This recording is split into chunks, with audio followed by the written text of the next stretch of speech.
Hello everyone. Hello viewer. Good morning, good afternoon, and good night wherever you are. Happy Independence, South Sudan. I can see. Can you hear me? Yeah, I can hear you. So I'm a bit confused I because yeah, but it's fine. Green light. Green light. yes, Yes. I do hear you. Yes. Thank you so much. Welcome for the show. And as you can see, it is South Sudan at 11 years and journalism. So today, my name is Joanne Evelyn Wule, and I'm so honored to have a panel discussion that is a colleague talk with highly experienced and wealthy in knowledge as far as journalism and practicing media is concerned here in South Sudan and also in knowledge about the diaspora. And I'm so honored to have on my panel of discussion um, Ms. Uh, Aya Irene, and then I also have Mr. Okuka Arup, and I have Maura Jack who will be joining later on, and I'll also have Dave Thomas. Now, we have an amazingly great panelist. And to begin with, Ms. Aya Irene is the principal of the Media Development Institute, MDI, the training wing of the Association for the media in South Sudan. Prior to her current assignment, she worked as a media development officer for Audis, in which she actively coordinated several successful advocacy meetings and conferences for the passage of the free media bill laws built into laws by the South Sudan Transitional National Legislative Assembly that later established the current three media bodies, that is, Media Authority, Access to Information Commission, and the South Sudan Broadcasting Corporation, that is SSBC. She is also very passionate in development of the professional capacity of female journalists and gender equality in the media. So she is a co-founder and the chairperson of the Female Journalist Network, FJN. South Sudan, a network that seeks to empower female journalists and through training to develop their professional skills and promote gender equality in and through the media. She is also a media trainer and a mentor as well as a note taker. Welcome on board, Ms. Irene Ayer. We're really Thank honored you. to have you. Thank you. Yes. And then, as I said earlier on, we will be having a Maura Jack who will be joining in anytime from now. And we have an amazing gentleman that is Mr. Oka. Sorry, the network connection seems to give off, but he'll be back shortly. Just about him, he is a professional and a senior journalist who has had a number of experiences and explored journalism in general and media practicing in South Sudan and is currently based in Netherlands in the diaspora, practicing activism and also professional journalism as well. Mr. Opoka has had engagements with so many media houses in this country. That includes, but not limited to, Juba Monitor being the chief, uh, being having worked as the editor in chief at some point, and also uh, the independent media house, leading media house according to statistics. That's iMedia. He has had also other so many international engagements as far as journalism and media practicing as far as journalism and media practicing in South Sudan and in the diaspora is concerned. And joining us later on, Maura and Jack.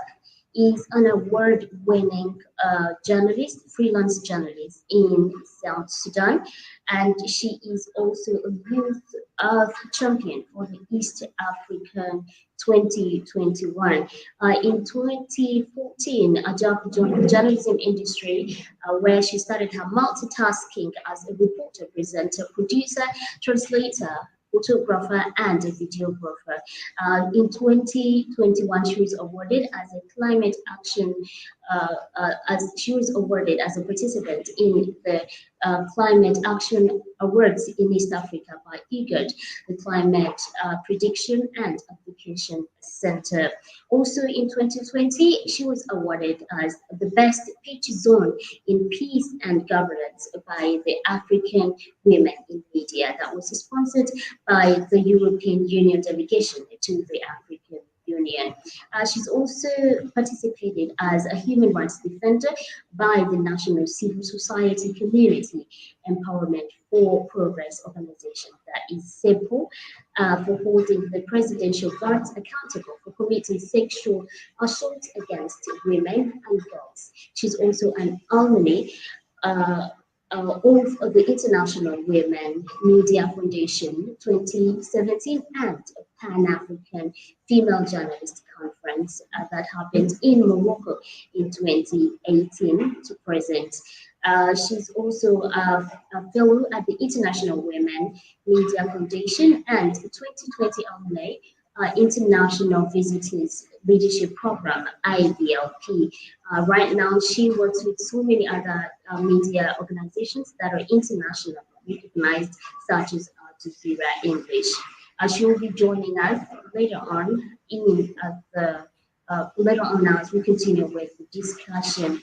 And then we also do have Vida Thomas, professional who's a professional fact checker in South Sudan, currently working for Defy It Now 211 Check, a program that is empowering media practitioners, journalists, and content creators in fact checking in South Sudan. He will also be joining us later on in the show.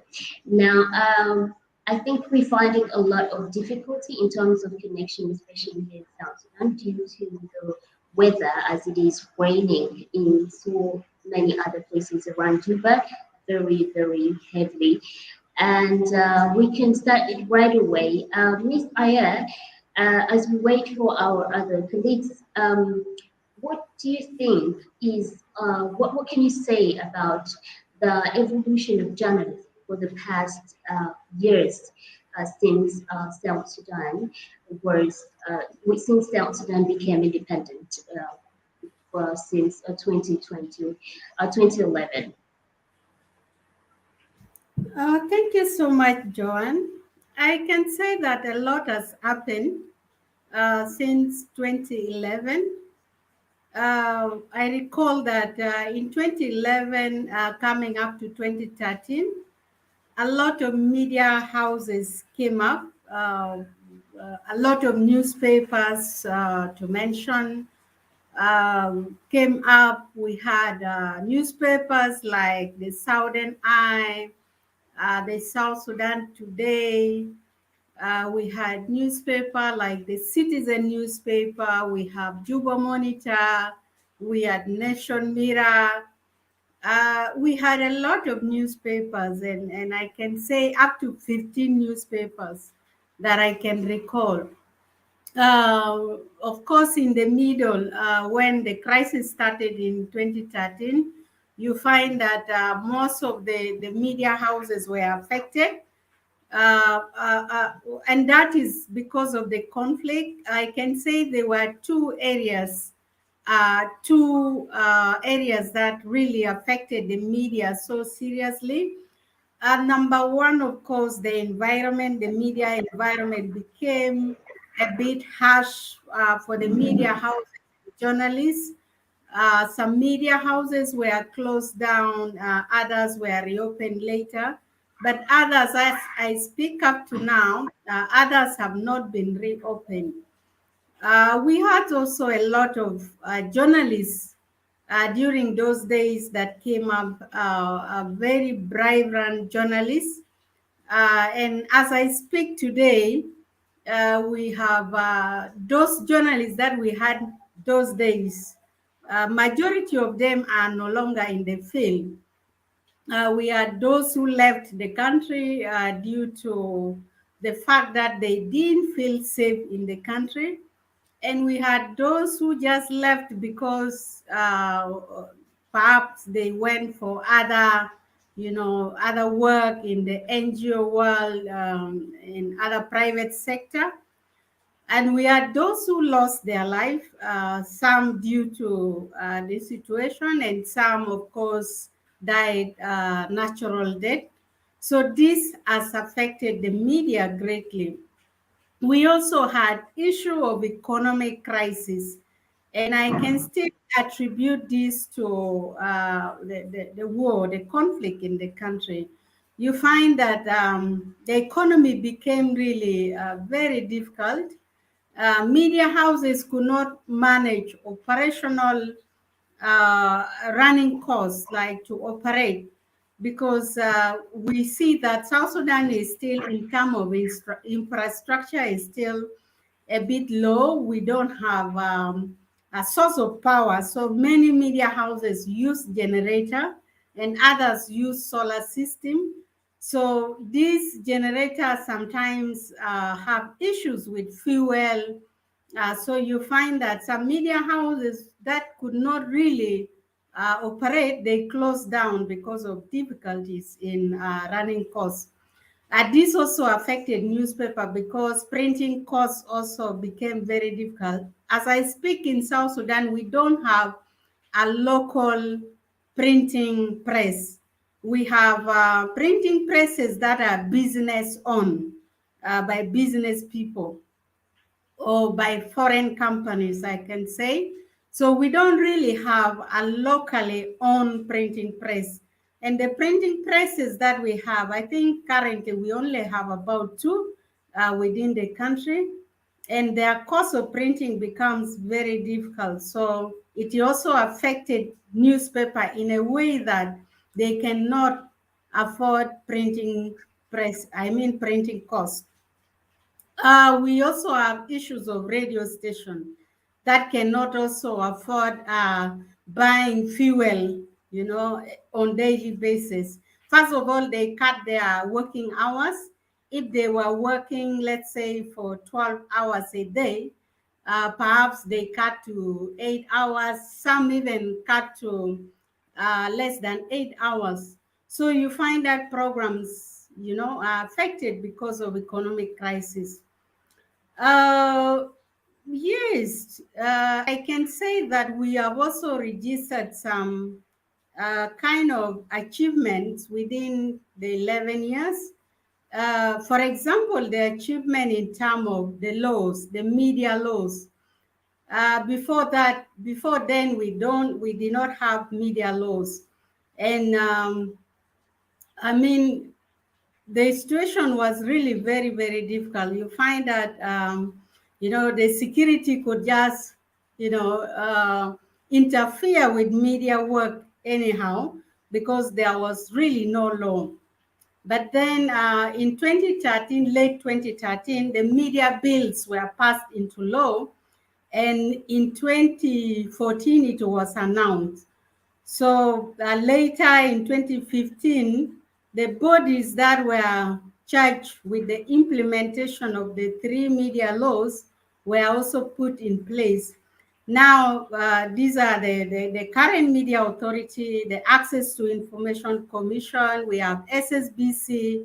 So these are the bodies that are supposed to implement the media laws, of course, with the support from journalists and support from the entire public. So I can say that is achievement, although, of course, we still have challenges when it comes to the implementation of the media laws. It is not yet being implemented the way South Sudanese expected it, but the good thing is that we have the law and we can now kind of advocate for the implementation. We also had quite a number of media houses that also established even after the crisis or even during the crisis. And some of the media houses that were established are still running, although with a lot of challenges, but that is also an achievement. We have the Media Development Institute that was also established by the Association for Media Development in South Sudan. In the past, we used to have a lot of issues to do with capacity building of journalists or professionalism in the media, where many people accuse journalists of not being professional. But now with the establishment of the Media Development Institute, we have seen now the institute has been consistently offering media training, and for that matter, practical training in journalism. So this has also helped to some extent to address the issue of professionalism in the media in South Sudan. So we also had, of course, quite a number of journalists who came up, including female journalists. Those days you could count 1, 2 female journalists, but now we have a growing number of female journalists coming up in the field, and that is actually addressing the issue of gender equality in the media. First of all, we look at the number of women and men in the media. So if you look at it, although we still have a majority of journalists who are male, but also we now have good numbers of women who are working in different media houses. And some of them have climbed ladders to be media managers. We can count at least 1, 2, 3, 4 media institutions that are being managed by female journalists. So that is actually a very good progress. And another progress, which is also very, very important, is the fact that there have been dialogues between journalists and media stakeholders, including the government institution, the people in uniform. Those days, it was really very difficult for journalists to see eye to eye with people in uniform. But I can say even since 2014 up to today, there have been quite a number of dialogue that have been going on between journalists and people in uniform. And to some extent, that has really improved the working environment of journalists. At least now, there is a bit of understanding, not like those days whereby there were total lack of understanding between people in uniform and journalists. So thank you so much. I think I can stop here for now. Thank you so much, Miss Irene. Yeah, that was really elaborative of Good how stuff, far, Irene. and thank you for having tried your best to summarize all the achievements and also having mentioned a few of recommendations that you felt were really important for the last 11 years. It's very amazing. I can see Maura Jack is on. Thank you so much. Welcome, Maura Jack. And Opoka is also here. So I think, Opoka, you can pick it up from there. What would you define the evolution of journalism in South Sudan, at least for the past 11 years, given the fact that you really started journalism, even practicing journalism, even when we were still Sudanese, and that is before the independence. And now that you are in diaspora, also practicing activism as well as journalism. Yeah, thank you. I hope you guys can hear me clearly. Yes. Okay, great.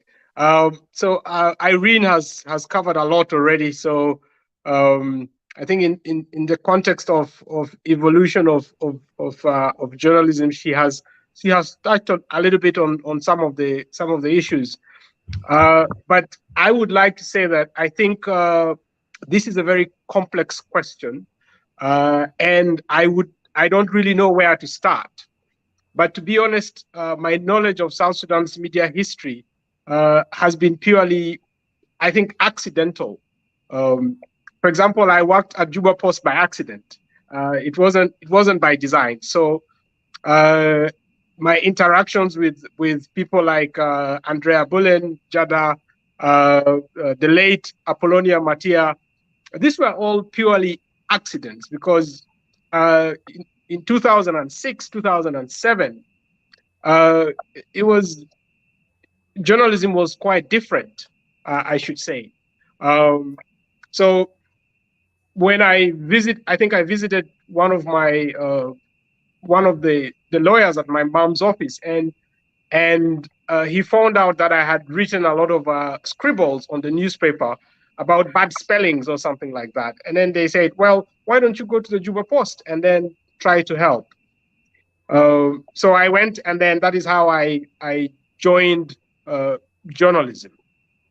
So I can only speak about journalism in the context of South Sudan, because in if you look at the evolution of journalism in the context of Southern Sudan, uh, it's very wide, and I don't have a lot of data on that. Um, but just in the strictest terms of the evolution of journalism, perhaps uh, so many opportunities were missed in terms of where journalism in South Sudan would be today. So Aya has talked about all the problems that came in around, I think around 2010, 2011. That is when problems started coming in terms of the failure of media institutions to look beyond donor funding. Because when you look at a lot of the media organizations at the time, they were all tied to USID, and some of them were tied to the Norwegians. So this limited, it already created a limit on how far they could go. But in terms of also basic financial management in these media institutions, that was also very lacking, because my experience with the Juba Post is that it was, I think a shopkeeper would have managed a newspaper better than what was being done at the Juba Post at the time. And this trend sort of continued. And when you look at how the media has developed, it is closely associated with economic interests, political interests, security interests of the people who are behind these media institutions. So very few media institutions that are standing today in South Sudan can say that they were not impacted by the politics in the newspaper, by the economics of those people who are funding the newspaper. The news organizations that were being funded by the donors, of course, they had to play the tune. They had to do what the donors wanted eventually. So they became sort of humanitarian journalists. So they only covered a lot of crisis. I remember at the Juba Post, every time we got a lot of money to do humanitarian reporting on a crisis, that is where we became very vibrant. And then when that fund is finished, there was almost nothing to report, because everybody then sat back, because the newspaper itself was not able to pay us very good allowances from the revenue stream. But when we had projects, then everybody was excited to work. But for me, what is important, which Aya has already underscored, is that over the past decade, how many newspapers that started in 2006 still exist today? The Juba Post is more or less dead. Sudan Mirror is dead. Citizen has died several times. It's trying to come back, and it's still dying again. Then you have the Southern Eye. It also died. But for me, what is most important when we look at the evolution of journalism, uh, what attracts me the most is the idea of the quality of the journalism. What was the quality of the journalism? Did we have, were there investigative units in a lot of these newspapers and radio stations? What was the quality of the news at radio stations? Yeah, in the first decade, where there was a lot of freedom, fairly much more freedom. So when we look at it in that context, we see that yes, there were achievements in terms of, yes, we have newspapers, yes, we have radio stations, but in terms of the quality was very low. The quality was very, very low. There was a lot of copy and paste in a lot of the media institutions. Okay. And of course, we had a very interesting period, I think around 2008 to 2010, where there were a lot of, I would say, also accidental reporting in terms of the Dura saga, the Al Cardinal saga, the letters of credit saga, the SPLM problems. A lot of this information came to media institutions, and it made them feel as if they were doing very good investigations. But we didn't do any investigations. We were given finished products, because in a lot of these sagas, these financial mismanagements, there were a lot of political interests. So those who wanted to gain by exposing these problems, they gave us a lot of information. But in terms of us as independent newspapers and radio stations doing quality journalism and growing the quality of journalism, it wasn't there. And then now, when you look at the period after 2012, 2013, yes, there was a lot of improvements here and there, but a lot of these improvements were not consistent, okay? Because for a media house to be very credible and to move from one point to the next, you have to be able to retain your gains. If I am able to publish 5 times a week, then I should be able to retain that publication.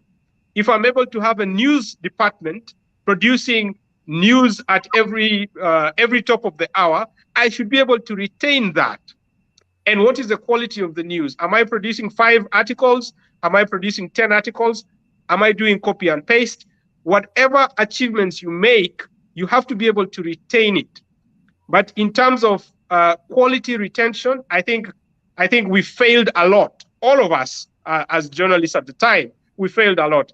In terms of introducing specialized reporting, investigative reporting, we failed a lot as well. Well, thank you so much. Thank you very much, Mr. Opuka, for that elaborate information on the time when we were still Sudanese before we got independence, and then seeing how we are progressing even after independence.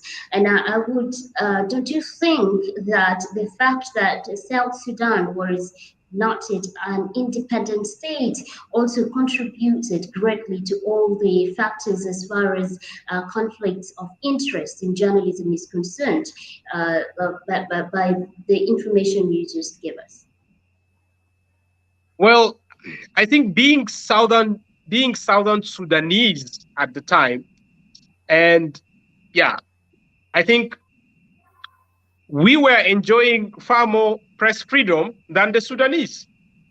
We had so much more privilege. The Sudanese were really envious of us, because we could, at the Juba Post, for example, we could criticize the Bashir government and get away with it. Of course, they would disturb our editors in Khartoum, but we would still get away with it. But when you look at when we want to use the conflict that followed our independence, because a lot of these conflicts were already there, but they were just not, they had not come up to their full potential, if I can use that. So, but these conflicts were there. These disagreements within the SPLM, within the army, within ethnic groups, and so on. These disagreements were there. But a lot of these disagreements, I can confidently argue that they had very little to do with the quality of journalism. We could still have done very good journalism if there were deliberate efforts to create standards in these media institutions. Without Well, standards, without editors coming to work every day, uh, without proper financial management, you cannot blame financial mismanagement on the government and the conflict. These are very individual things well, in media institutions where managers decide to abuse their power and misuse money, where well, staff salary reporters are not being paid their salaries, where there is no internal training program between 2006 up to 2013. If you ask me right now, I don't know the current situation, but I can confidently argue that very few media institutions right now in Juba have internal training programs for their staff. And that goes to the point of how do you plan for the future of your media institution? How do you plan to retain the few success stories that you're able to achieve? I'm not sure if I have answered your question. I would say you did answer my question and a little bit diverted to something because Yeah. I did feel like conflict of interest in terms of you not being able to use your journalistic principles in terms of your reporting.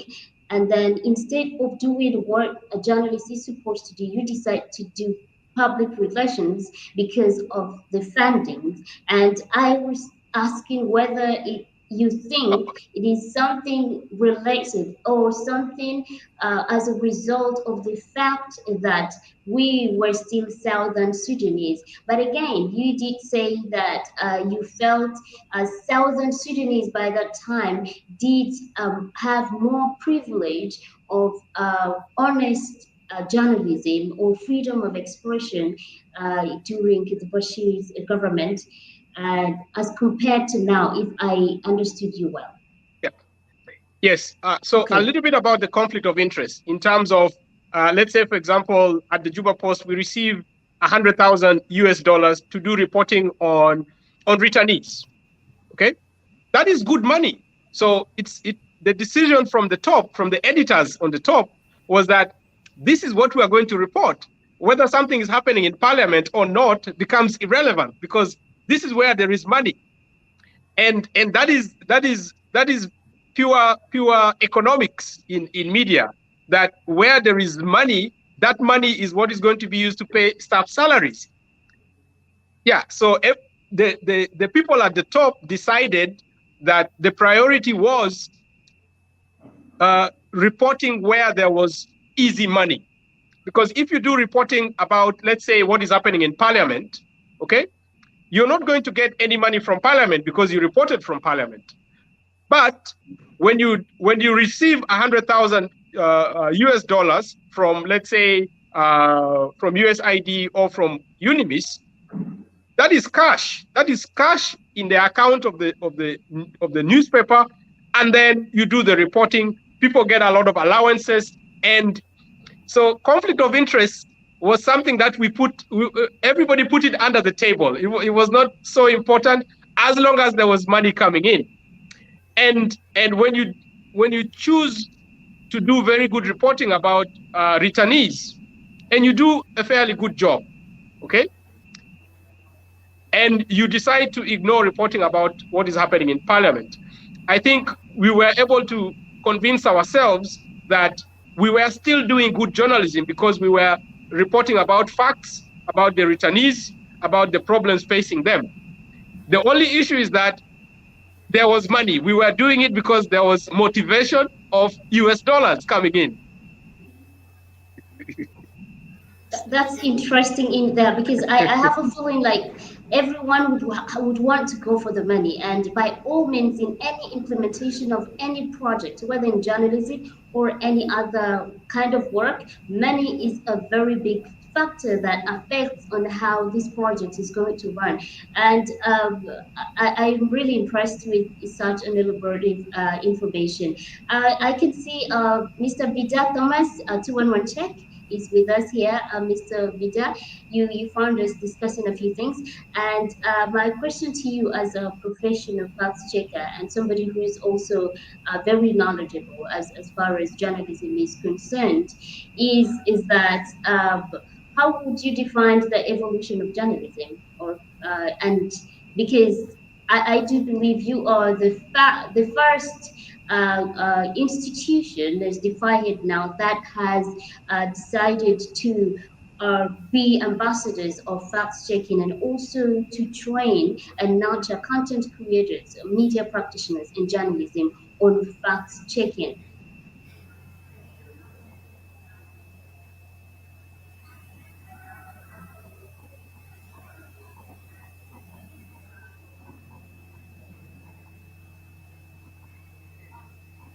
He Mr. needs to Vida, can you hear unmute. me? He needs to unmute.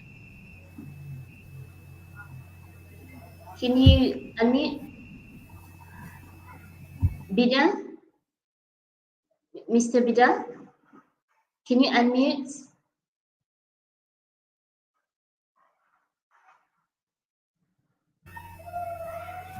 Perhaps he could be having network problem. Send Sure. him a text. Send him a text that, yeah, I think sending him a text can help him better. Okay. Yes, definitely. So, as The we come internet is a bit poor, to that's Bida, why. yes, it's because of the poor weather condition. We so many areas in Juba currently are experiencing heavy downpour. Uh, Miss Maura, Jack, can you hear me?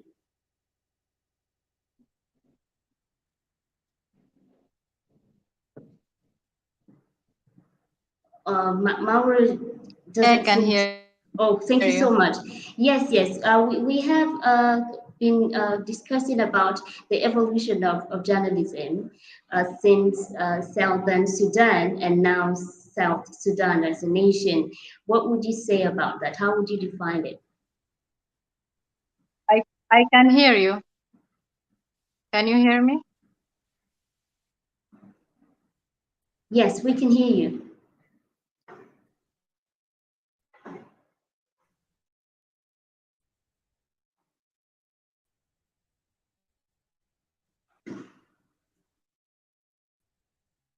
Miss Maura?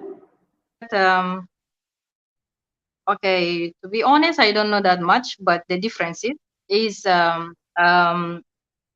was a lot of flexibility because it was just the beginning, and it had changed in the middle, becoming like the situation back in Sudan by that time.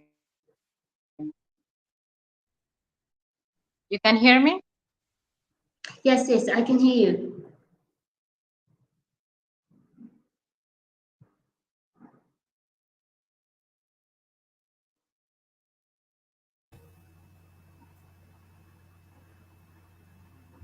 Is Maura, can you hear us?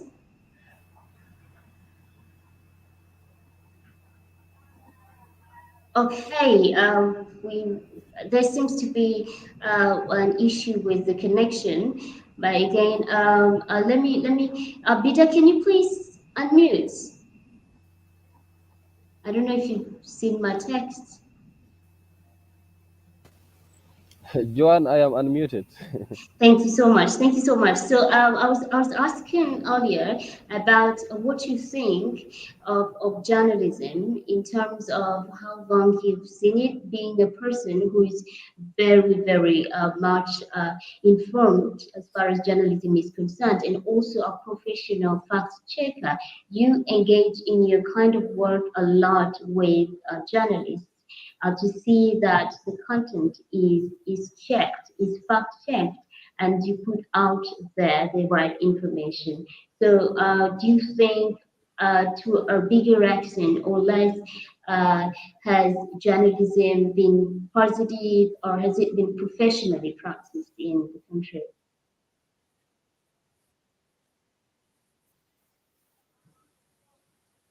Yeah, thank you so much, Joan. Yeah, we've seen a lot of changes in terms of how journalism is being practiced in the country because we've seen a lot of like uh, TV journalism, radio journalism, like newspapers as well as these online media that keep on running like sort of news publication and stuff like that. So we have seen that, of course, there's a lot of growth since independence that can be seen in the number of new media institutions that are coming in from both areas, including TV, radio, as well as online media. And we can also see that in terms of the number of people who are expressing interest in becoming a journalist in the country, though we're also seeing a lot of people who are stepping out from journalism as a career in the country. So I would say that we are seeing a lot of improvement. It hasn't been that bad as it was since the country gained independence. So what's important now is like media institutions should continue to capacitate their journalists. They should apprise them well, and we'll continue seeing this progress in journalism in the country. Amazing, amazing. Thank you so much. Um, Mauro, can you hear us?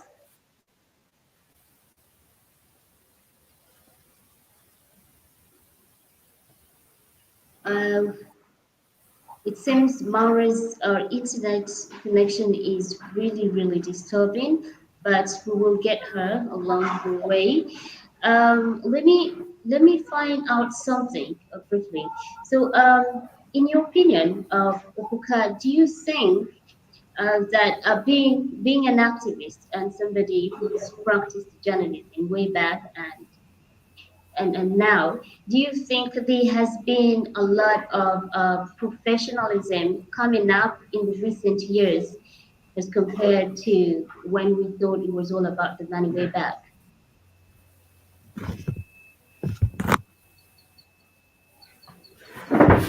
Good. Okay, Mr. Opoku will be back shortly. We'll be back shortly. So, Bija, let me get to you. How challenging has it been as a fact checker, and how can we what can be done to see that fact checking in South Sudan can be successful? Thank you once again, Johan. We know that fact checking is a technology that has just developed in the last decade. So, like maneuvering around digital technologies is something that is very uneasy because we are dealing with sort of internet investigation. And of course, when we quote sources in fact checking, we use publicly available sources. And we know that like South Sudanese data is very uneasy to find when you navigate the internet. So it hasn't been a very easy task, especially for us as fact checkers. And sometimes we get tips from people who would want certain type of content fact checked, but then it's very uneasy to give them very honest feedback. So it hasn't been an easy journey in the last 3 years since 211 Check was founded in 2020. And also another thing was it hasn't been easy getting people to understand the topic of information disorder because it was something that is some kind of new. So we had to like balance in between media information literacy and also doing the fact checking work. But since then, like I can say there has been very good progress in terms of getting people to understand how fact checking works, because people do not even know what fact checking is like and how it works and why it is even necessary in the context of South Sudan. So we have to get people educated and also do the work of fact checking. You can even testify that like out of the many people that we have trained on fact checking since 2020, like very few of them are actually doing the work of fact checking in their media institutions, maybe even publishing a fact check. Like I was seeing previously, we had the City Review newspaper having a fact checking desk, and also somehow this online media called Hot in Juba tried to do fact checking, but many of the institutions that have been, many of the individuals we have trained from institutions do not do the fact checking work. So we're trying to change the strategy on how we can approach this. So like the media information literacy part of fact checking has been very challenging, but we are getting on board in terms of making people understand fact checking and why it is a real thing, and people should get it. And then the thing is technology. We're using artificial intelligence in terms of getting things done in fact checking, and some of these digital technologies are still in development, especially issues to do with maybe checking manipulated video online. It's something that is not easy. So as artificial so the issue of these digital technologies is very challenging, but then already institutions are coming up, and we are already getting solutions to these problems. So I should say, in the next few years, this is something that South Sudanese can think of as something they can invest in terms of even creating fact-checking desks in their institutions, and also individuals who are being trained on this can take up the initiative to be able to do this fact-checking stuff. So it hasn't been that easy, Juan. Very, very positive update is there about how you've been able to accomplish a lot in such a very short while. That's a period of almost 3 years. And we can see that you are managing well as compared to the 11 years of existence of journalism in this country. Uh, uh, Given the points that Okuka did raise earlier on, and right now, let me get to hear something from Maura. Maura, can you hear us?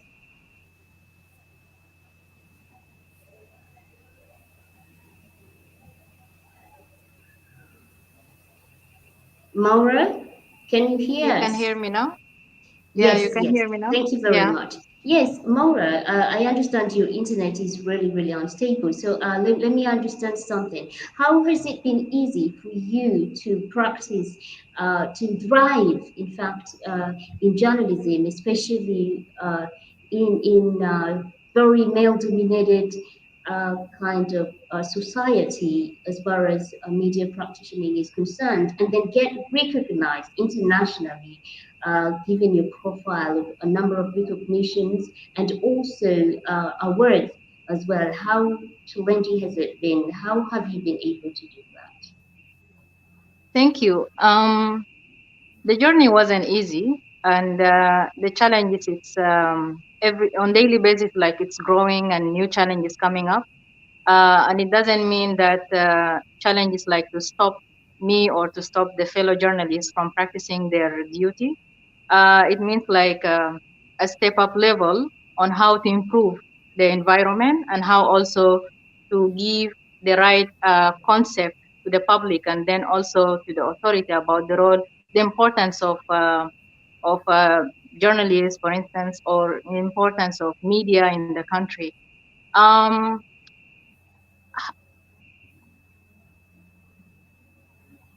as a female journalist, the environment colleagues usually used to cooperate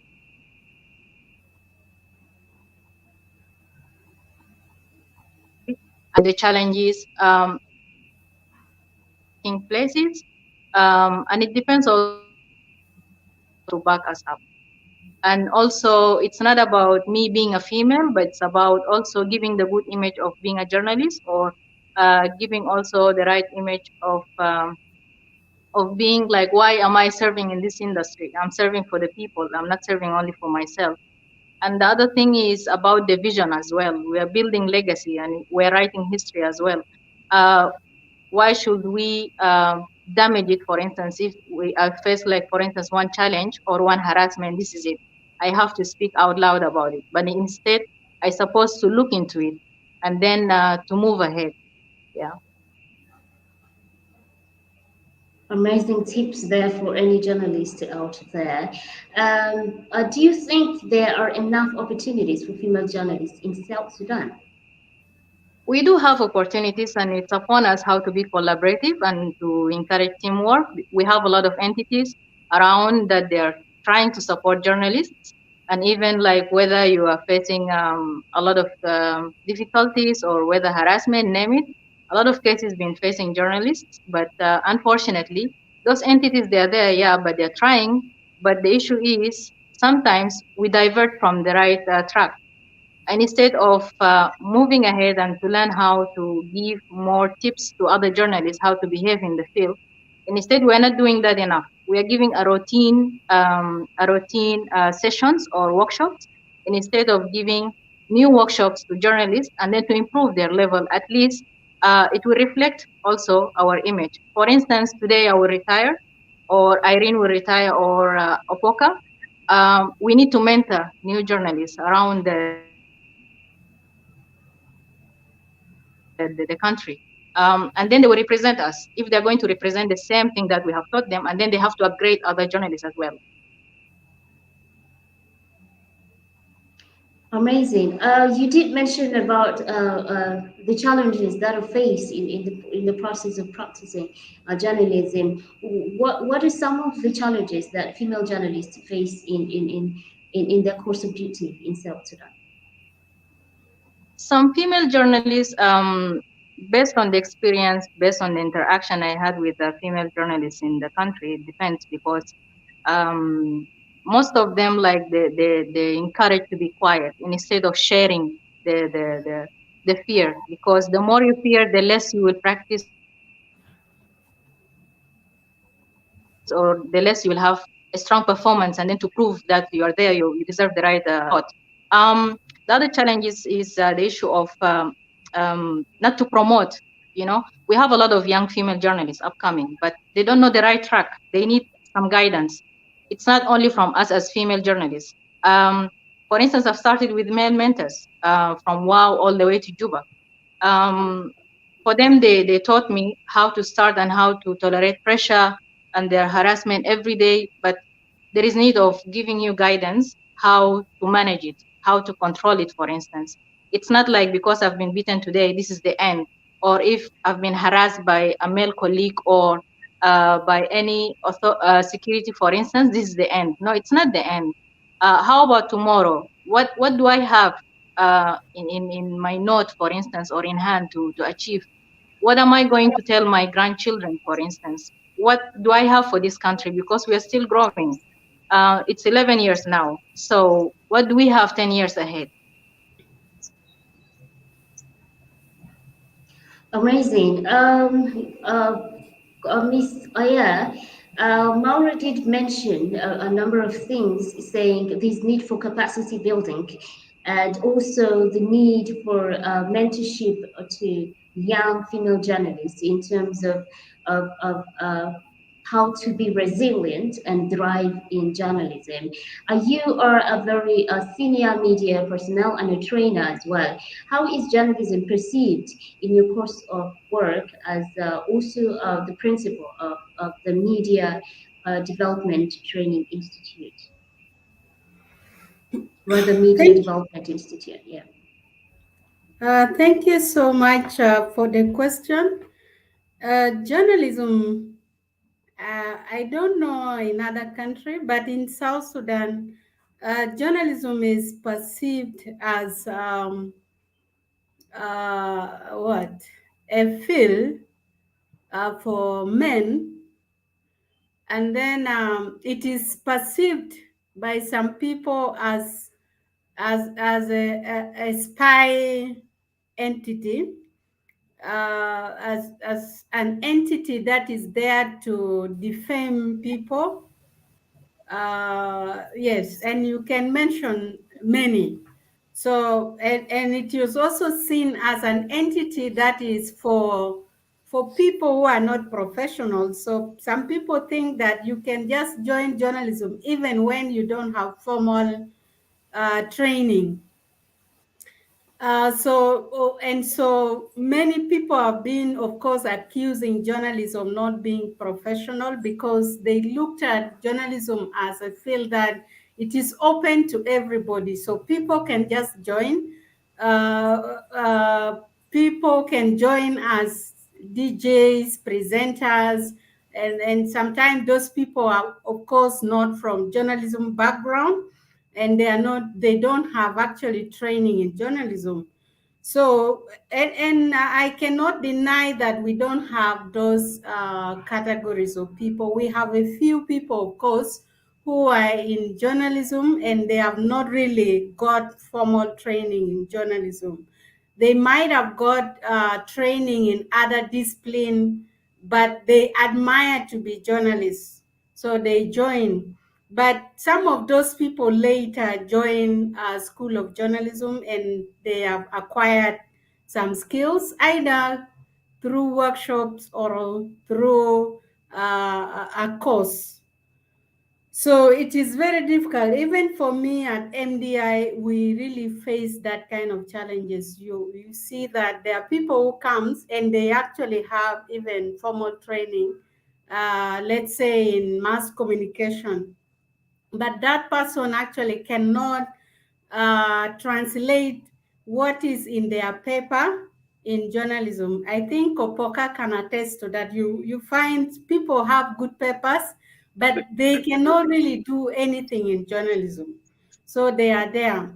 One thing I have seen that we as an institution that are training journalism or training journalists, we have to put in place writing. What can I say? Writing is a problem in this field. Many people actually do not want to write. They want to be journalists, but they don't want to write. So even from MDI, sometimes when we have reached to the level of deploying our students for internship, and you see many people want to run to radio. They don't want to go to print media. They don't want to go to newspaper because they know that when they go to newspaper, they will be forced to write.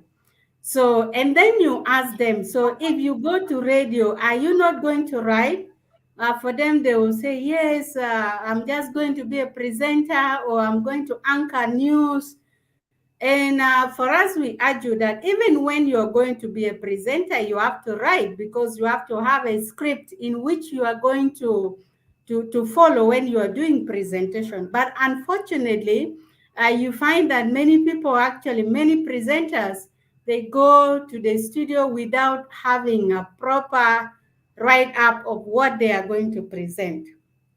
So for training institution, I would like to recommend that we really put writing in journalism as something which is very, very important, and it should be a priority, just like other practical session, like maybe taking student on how to operate to operate machines in the studio. So writing is as well as very, very important for journalists. For female journalists, I've been seeing tendency of also not really claiming their space. You find that only very few female journalists can really make it. We have so many female journalists, but if you go to the field, you only find very few people like those of Maura Jack, like those of Winnie Cirillo, those of Pony, Sheila Pony. There are really very few who can go and really do reporting in the field. But what about the many female journalists that we have? So what are they doing in the media houses?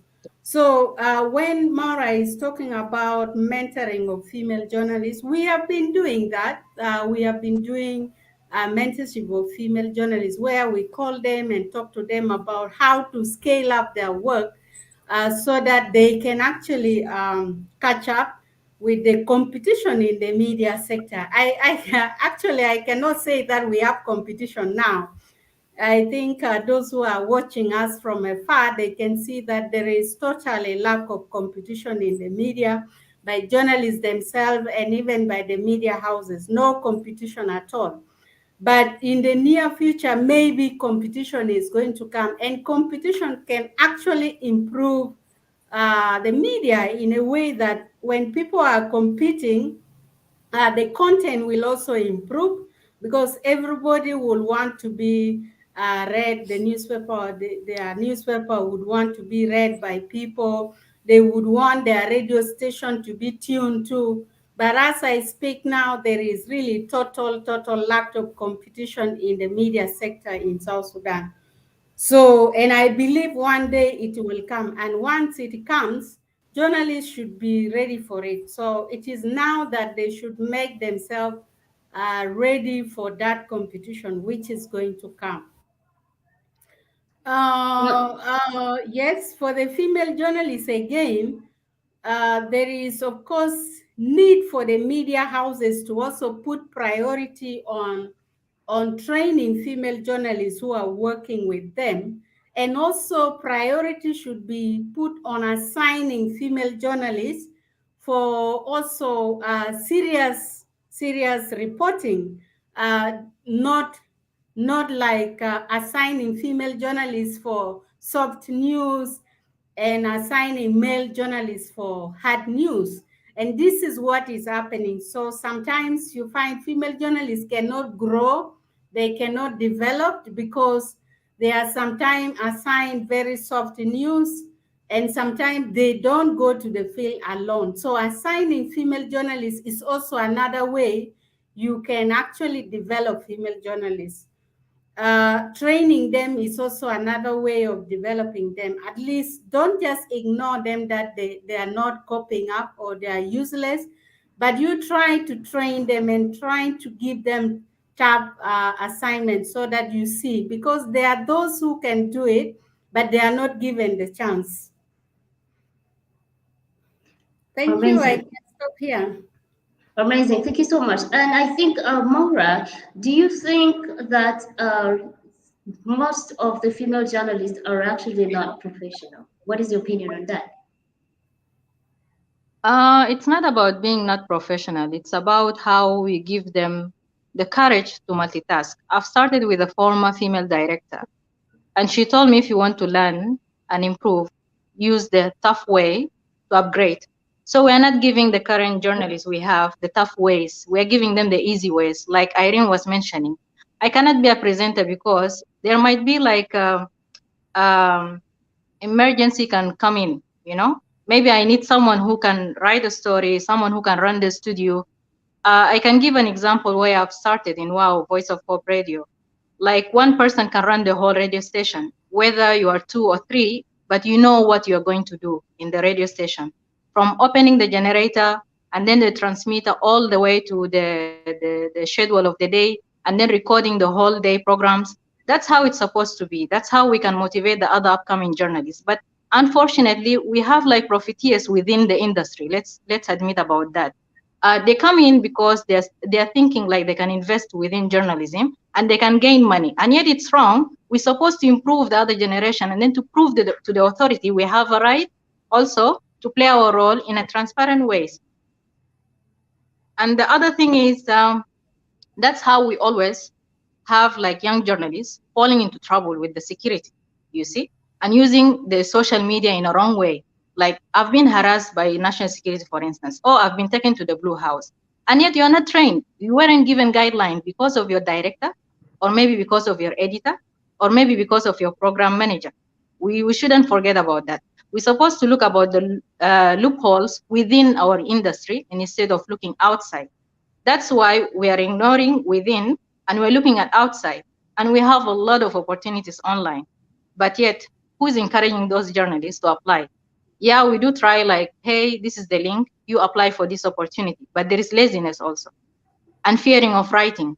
Yeah, but writing is not an issue. You have to write and you have to share also with other colleagues. When I was mentioning about collaborating, we don't have teamwork. For instance, if I want to apply, most of my awards, I didn't get it just like that, like pitching and then sending the script. I always need a second eye to look into my script, but we don't encourage other journalists to do that. So how are we going to move ahead? What's the way forward, for instance? Irene mentioning about empowering them, giving them capacity building, but it's always like, what's next? What's the feedback that they're giving back? What's the motivation? Who is their role model, for instance, right? We usually used to get those type of questions by then when you were in a primary or secondary school or at university level. We usually used to have like kind of to interact socially to see what motivates you in life, for instance, right? So what's the way forward, for instance, to upgrade the level of journalists that we have now, whether female or male journalists, all of them, I take them the same because we have male journalists who cannot even speak. They can go to the field, but they don't know how to approach a security personnel and say, excuse me, I want to take a photo, for instance, of this official. Just give me like 2 minutes or 1 minute or 5 seconds. We have female journalists here. They do get scared of like approaching an official and say, I need your contact to write the right name, for instance, or to schedule for another interview. And the issue is we copy culture all the way into this professionalism. Huh? This is also another way. The more we influence culture in such industry, the less we're going to perform, the less people will understand our aims or our goals. Thank you. Wow, that's amazing. It is really, really very informative. I think Opoka, you have something to add into what Aya and Mara said. Yeah, I think what I wanted to add was on the problem of of people who come to journalism because they have failed to get a job somewhere else. So, for example, let's say a graduate of development studies from a university in Uganda or somewhere else comes to Juba and tries to get a job and fails. But they feel that they have the confidence to speak, but they can't write. So they start going into they try to go into journalism. And the challenge with this is that they cannot become good journalists at all. Yes, they have very good background in a certain field, but journalism is a totally different thing, I would say. And I remember my experience at the Juba Monitor. I would receive hundreds of applications when we wanted to expand, when we wanted reporters. And I would literally just delete everything because it was all trash. Yeah. So, but then my editor in chief would come and say, may God rest his soul, Alfred Taban, he would come and say, from the people in the trash, pick some and then let's try them. So we would pick some of them and would give them a try, would invite them for an interview, and they would fail. They would say, okay, even if you failed the interview, we're still going to give you a chance. Can you produce for me, within a week, can you produce for me one story where you have done an interview and where you have basic things correct? You have dates, you have names, you have what the story is about, and you have a picture. Simple. And I give you a whole week. And they will not produce it. You give them 2 weeks, they will not produce it, but they want to be paid. And that was very sad. And these were graduates, whether from Juba University or from other universities within the country, or even from East Africa. So it was a very difficult situation. And it even becomes worse if the person sending them to the media has some interest from above. Then you find, as an editor, it's a very big challenge. You can't say no. So you end up keeping this person who is just a joyrider, who is just going to feed on press conferences and come to the office with a written press release and type it and pretend to be very busy typing a press statement and then sending it in exactly the way it is. And for me, that was unacceptable. But it created for me a lot of enemies instead, because people hated me because I didn't have time for all this nonsense. Where if you cannot write, if you can spend a whole week and you cannot write one good quality news story for a newspaper, you don't belong there. When I was at City FM as a news manager, I had a very basic principle. Every single day, you must produce at least 2 stories that can go on air. And you must have 2 stories that can be for tomorrow, that you can come to and say, okay, I have this, I was not able to submit it, but I have these other ones, they are ready. That was the principle.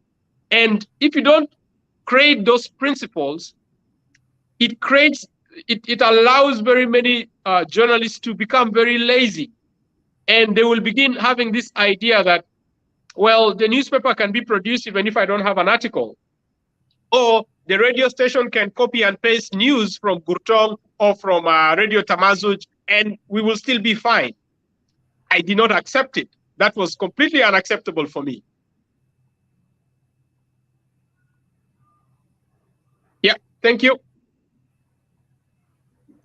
That's amazing there. And at this point, I want to assume that to some extent we can agree with some of the government officials that in most cases come out and say that most of the journalists are being arrested or detained due to unprofessionalism in the country. I think based on the opinions you just expressed herein. Well, I would want us to be very careful with how we put everything in one basket, because when you look at the journalists who are getting into trouble with the government officials, the ones who are getting into serious problems, most times they are not the ones who we are describing right now.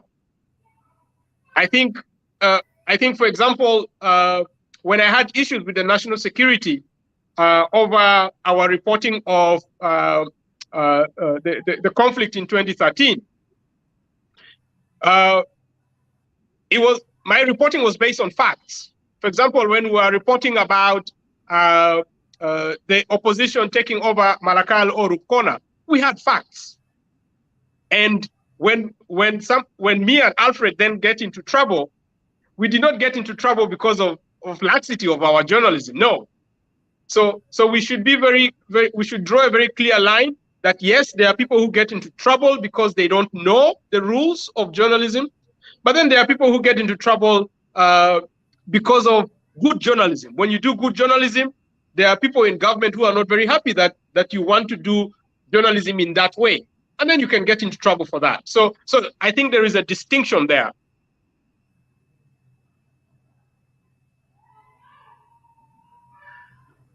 Thank you very much. That's very amazing. Now, Bida, you are a professional fact checker. According to just what you have heard, what do you think can be done by the journalists in South Sudan to ensure that issues such as hate speech, misinformation, disinformation, and fake news can be curbed or mitigated?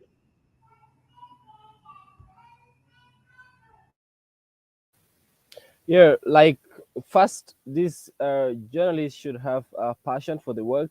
Like the previous panelists just talked of issues of laxity, like someone does not want to write a story because he or she thinks even if he or she does not write a story, the newspaper can run, or still news articles can be aired on a particular radio station. That is, I think, something that is not good.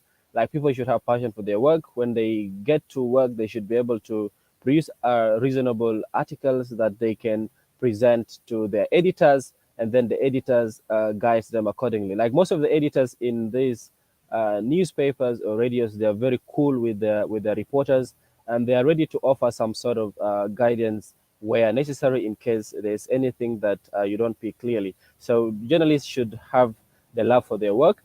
And then when it comes to hate speech mitigation, when it comes to fact checking and information verification, people should be able to take courses and see that they capacitate themselves, or even the media institutions themselves can invest and offer in-house training for their journalists in terms of seeing that they are able to counter issues of hate speech, issues of misinformation, and information verification. And maybe institutions like the Media Development Institute, MDI, should be able to incorporate sort of fact checking into their syllabus, like so that like this is student journalists, they get out of there and they are aware that this is something that works, and this is something that we should be able to do that.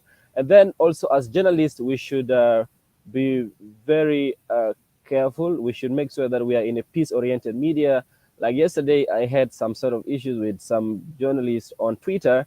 because the journalist brought like an old video of Dr. Elia Lomuro like speaking against Dr. Riek Machar, and had to like put up that video on Twitter. So I did not know why exactly a journalist would like put sort of video on Twitter, and he knows that like that video had some components of sort of hate speech, and can lead to some form of incitement. So we should ensure that we are in a peace-oriented media, and we shouldn't like bring in stuff that can push people to some sort of incitement.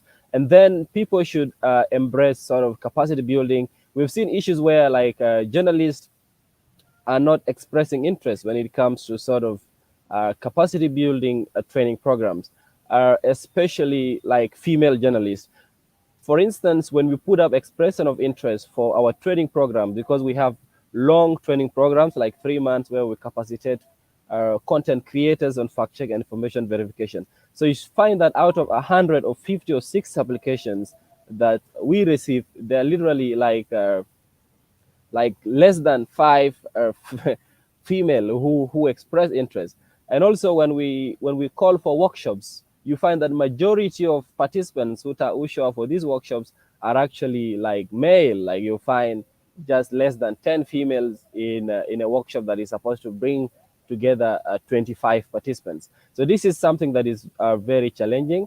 They should have sort of passion for the work that they do. They should express interest when it comes to sort of capacity building programs, especially in very new areas. This is very important, and the motivation for the job that they do is there. And then the use of social media. We've seen that like most of the people, even who spread fake news now, are people like cases of current journalists are very few, but then we have ex-journalists, like people who are journalists previously, and they are not now actively practicing journalism. We see that they're using social media in a very dangerous way. They incite people, and like some of them have become, of course, social media influencers or digital gurus. So sometimes they are being paid to push some sort of agenda. This is how social media influencing works. So like journalists should be very, very careful in terms of how they use their social media platforms, so that they don't become actors or disinformation agents. Very excellent there. Now, that brings me to a point.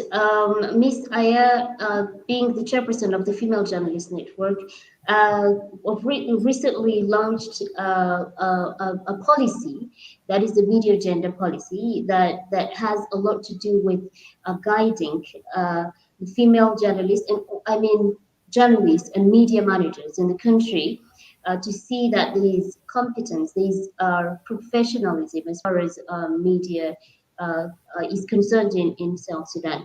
Now, my question is, how is this policy being received by the media personnel or the media managers in South Sudan?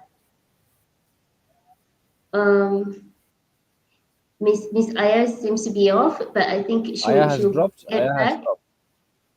Oh, okay, no worries. In case she comes back, she'll pick up from there. Otherwise, we are remaining with a few minutes to conclude our discussion, and that will bring me to Mr. Opoka. Do you think our journalists have enough competence to compete internationally, and are there opportunities for them? What would you advise them to do in order to compete internationally? Well, that's a very good question. If people like Maura Jack are winning awards, they are winning it for a good reason. There is something good they are doing, and I think that's very important. But if journalism, if the quality of journalism in South Sudan is to improve, today it's very important for journalists to reinvent themselves, because journalism is not static. It's not static anymore. If you're a journalist, you should be able to write news, you should be able to edit audio, you should be able to do video, you should be able to take very good quality pictures. These are very important. But in addition to all these four things, you should be able to also do other things like graphic design. You should be able to do data visualization. You should be able to do data analytics. That is how you build a portfolio. You must have a portfolio that says, I am here, I can do A, B, C, D. I am not just a print journalist, but I can edit, I can be my own editor. I can shoot my own video. If they need a video, I can do a video reporting.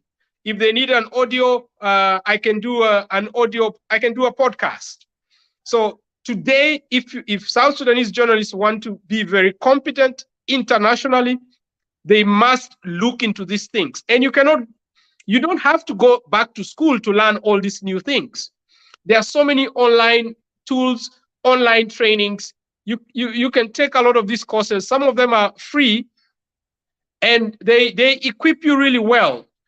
And also very important is that today's journalists must be all round in the sense that they must be able to produce multimedia stories.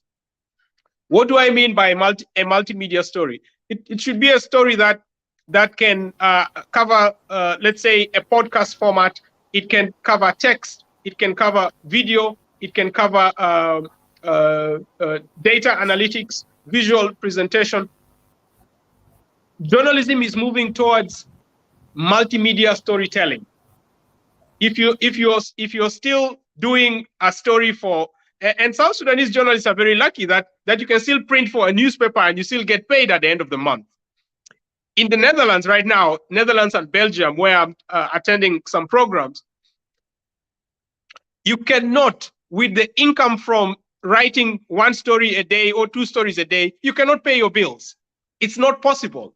So you have to rebrand yourself.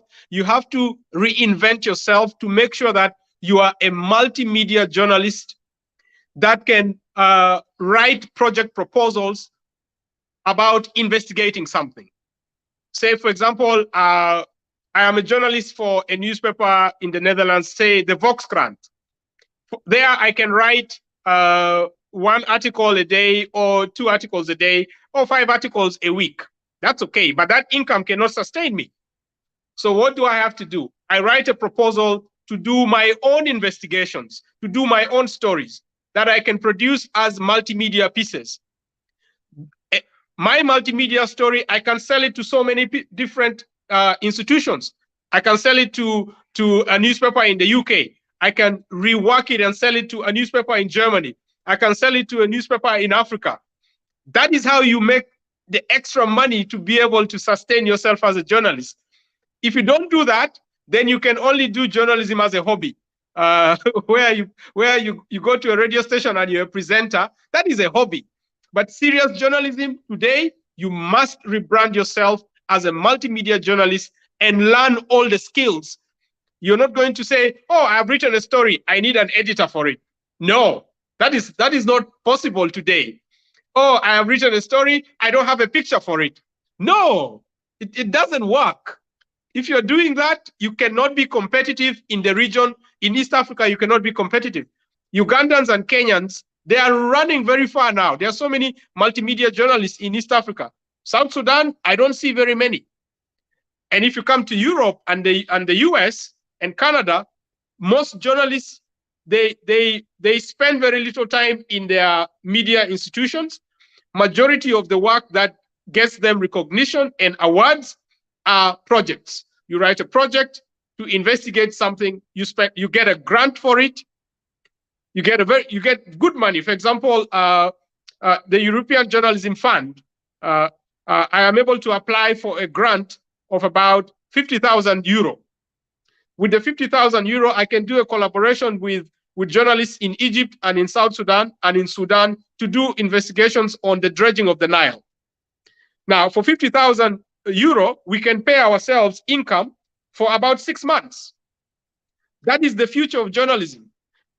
That is where journalism is going. It's not about the income you're going to get from the newspaper where you write. You must build a new portfolio that shows people that if you want video, I can do it. If you want a podcast, I can produce it. If you want a pictorial, a picture story, I can do it. I'm the person for all these things. Thank you.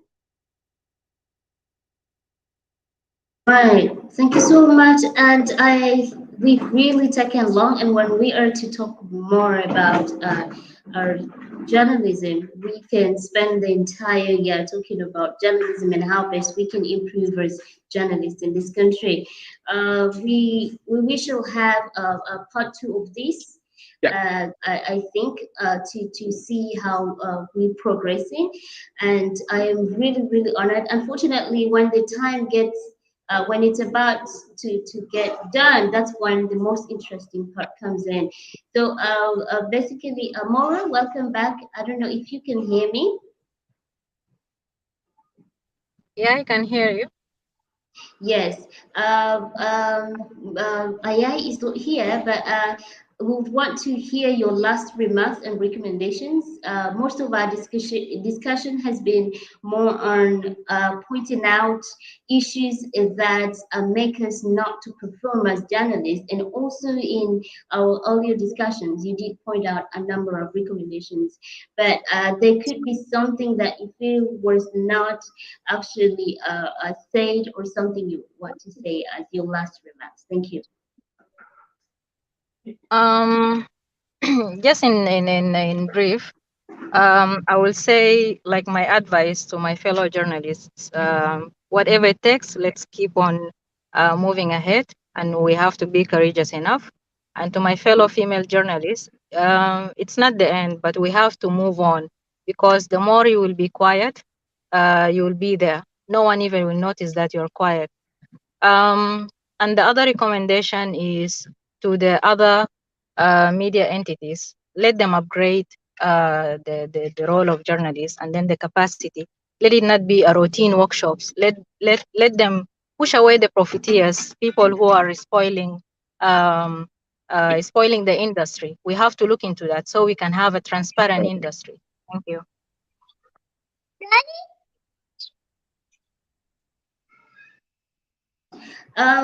Maybe Ms. Irene, welcome back. I did ask a question. Unfortunately, we're off, and we are almost winding up the discussion.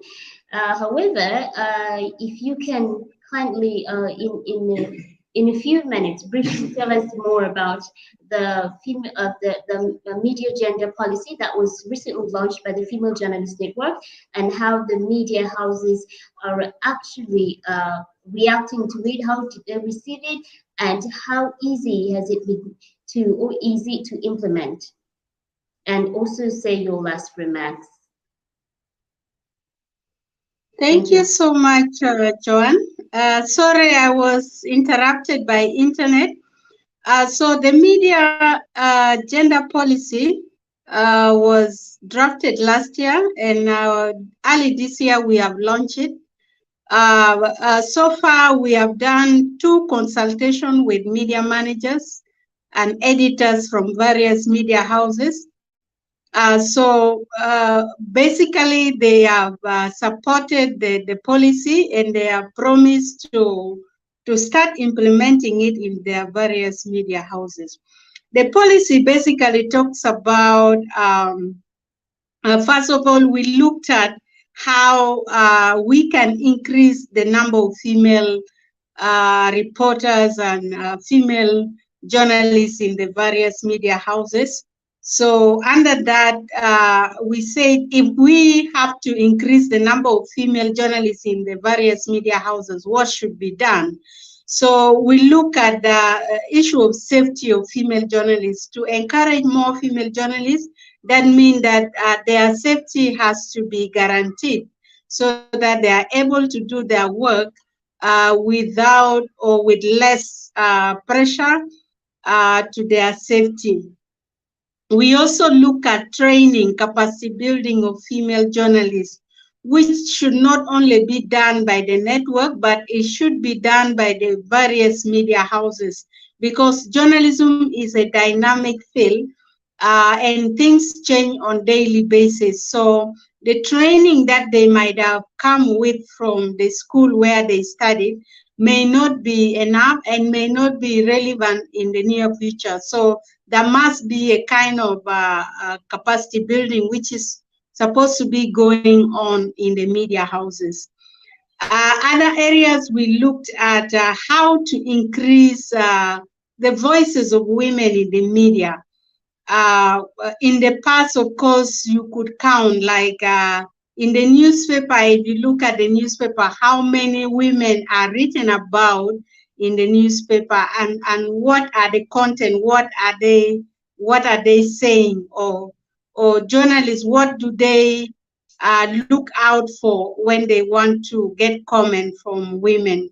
So in the past, you could only see maybe on Women's Day, that is when women are featuring on newspaper and maybe on front pages of newspaper only once a year on the International Women's Day. And many of the days you find that women are actually not featuring unless if they are reported as victims of maybe the conflict, as victims of gender-based violence, rather than reporting them as experts in their various fields. We have noticed that in South Sudan, we have a lot of women who are serving in various offices. Some of them are even leaders in those offices. So, but very little is being said about them. So we said, how can media houses encourage journalists to cover stories about women, and not only about negative reports, but also about positive reports about women or women in their aspiration in various fields. So other areas talks about how to make to get funding to support the media in order to have gender equality in the media houses. Opoka talked about support for media, which sometimes comes with conflict of interest when you get support and then you have to dance to the tune of what the donor wants. But when you look at the media in South Sudan, it is not in that strong stand. The media itself cannot facilitate itself. So the media entirely have been almost depending on, let me say, donation. And those that do not get donations, sometimes they end up dying. So this, we know that it is kind of hindering the objectivity and neutrality of the media and professionalism of the media in a way. But then now, it is also very difficult for the media now to stand on its own because, for example, how much is the media selling its product and how many people are there to buy? So you find that there are very few people out there who can buy the media products. For example, how much do radio stations charge for, let me say, advert and etc. So you find that not many people actually come and pay for adverts, only maybe very few people. And out of that money, media houses cannot run the media house. So you find that many of the programs in the media are being sponsored by different entities. So we also say that in a way, for us to promote gender equality, there must be support for the media so that they can actually dedicate some pages for maybe writing about women's stories, encouraging female journalists, training, and etc. So that is basically how the gender policy is designed. And we have only not consulted with the media houses. We have consulted also with women themselves because we know that they are also a major stakeholder in that. The fact that they have not been speaking to the media doesn't mean that it is only the media which has not been reaching out to them. We know that sometimes it is very, very difficult to interview women. Many journalists have attested to that. you make appointment for interviews with women, and then they turn it down time and again, time and again. So we have also been engaging them that they need to speak to the media. So that is what we have been doing, and we still want to go ahead. We have already disseminated this policy to Ministry of Gender, to Media Authority, to media houses, and also to some NGOs like UN Women. So we still, it's still going on. So we are still moving on with the dissemination of the policy. You say that I should also say my last word. Sorry, Yes, my yes, room yes. is becoming Great. dark. I don't know whether I'm seen now because even I'm dark myself.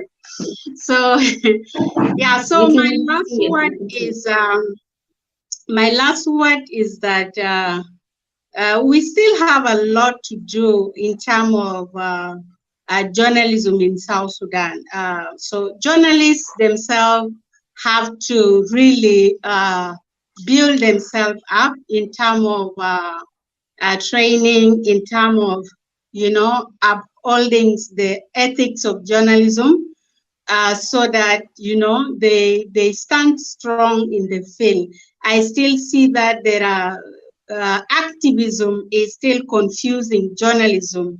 You find very good journalists, but they also want to be activists. So this alone sometimes can affect their work. So they still really need to develop their capacity so that they can really be strong in the field. For media stakeholder, there is really a lot to do to develop the media rather than just blaming the media for not being professional, but we have a role to play to make the media in South Sudan professional. So this is my last word. Thank you. Yes, thank you so much. I think Mr. Opoka and Bida, you can summarize and tell us your last remarks so that we can have this other part two of this conversation next time.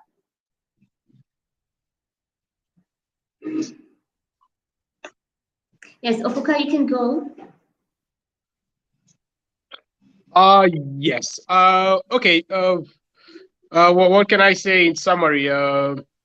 Um, yeah. That I do admire. I admire a lot of the journalists in South Sudan who are continuing in the struggle. I think considering everything else, the guys are really doing an amazing job. And what I would like to also add is that if on top of everything else that I've already said about rebranding yourself as a multimedia journalist, it's very important for journalists to begin thinking outside the box. When I was an editor, one of the things I hated the most is sending my reporters to a press conference, and it bugs my mind when I look at the number of South Sudanese journalists at a press conference. I'm like, what are you all doing there? Yeah. Yeah. So that is one point. The other point is in relation to media funding, and I think this is a very good discussion point for persons like Aya and perhaps even Bida, because the theory of media funding has been evolving over time. When you look at media funding in Europe, they are no longer depending only on revenue.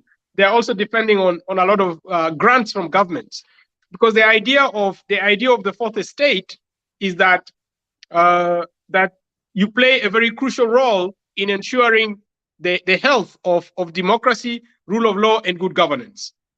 And you cannot do that when you're only relying on revenue. You cannot do that if you're being controlled by persons who have economic interest in the survival of that media. So it is very important that in the same way the legislature, judiciary, executive are funded by taxpayers, and that is why citizens have a right to say something when the government is not going right. It is because they pay tax. They have a stake in how their country is managed. We should begin exploring the same principle, that if you want media institutions to be credible, then they must have access to some taxes. They must get tax benefits. Adele, close the door. They must have access to tax benefits. They must have access to grants. This allows them to sorry, my son is disturbing me here. So having access to taxpayer money allows citizens to have a say in what the media house publishes. But if media houses are running exclusively on revenue, they can do whatever they want, and readers or audiences cannot have anything to say. And that is a very big challenge, that if we don't reinvent how media institutions are funded, if government does not provide subsidies to media institutions, because the cost of everything is going up. The cost of printing newspaper is going up. It's not feasible to run a newspaper anymore if you're going to depend on revenue.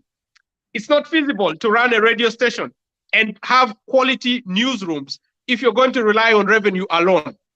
So there has to be a way for government to come in and say, because we have taxes from the citizens, we can give you, let's say, a tax break, or we can give you a subsidy, or we can give you a grant, so that you can improve your newsroom, you can improve the quality of your news. Thank you. Thank you so much. And I think we can have Bidas say his last remarks. Thank you. Yeah, thank you all.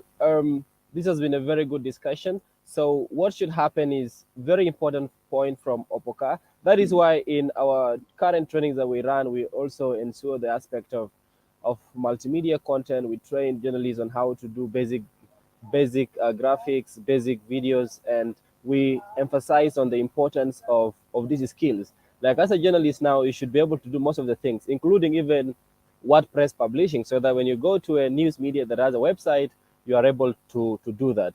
And then as journalists use social media, they should be very careful in terms of the type of content that they put out.